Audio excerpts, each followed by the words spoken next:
बिस्मिल्लाहिर्रहमानिर्रहीम अस्सलामु अलैकुम। Welcome to Saudi Info. मैं हूं मोहम्मद कबीर। मक्का के अल मिस्पला महल्ले में पाकिस्तानी उम्रा ज़ायरीन के होटल में आग लग गई, ताहम आतिशज़दगी के बायस कोई ज़ख्मी नहीं हुआ। सबक वेबसाइट के मुताबिक होटल में 180 पाकिस्तानी ज़ायरीन क़याम पजीर थे, जिन्हें मुतबादल होटल मुंतकिल कर दिया गया। मक्का रीजन के महकमा शहरी दिफा के तर्जमान ने बताया कि आतिशज़दगी मंगल और बुध की दरमियानी शब रात 1:20 पर हुई थी।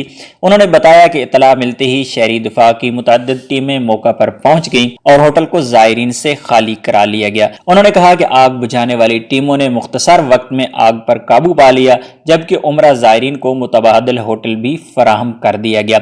उनका कहना है कि आतिशज़दगी के असबाब मालूम करने पर पता चला कि चौथी मंजिल के एक कमरे में गीजर फटने से आग लग गई थी। अल्हम्दुलिल्लाह तमाम ज़ायरीन महफूज हैं और किसी किस्म का भी कोई जानी नुकसान नहीं हुआ। उम्मीद है वीडियो अच्छी लगी होगी। वीडियो अच्छी लगी तो वीडियो को लाइक कीजिएगा।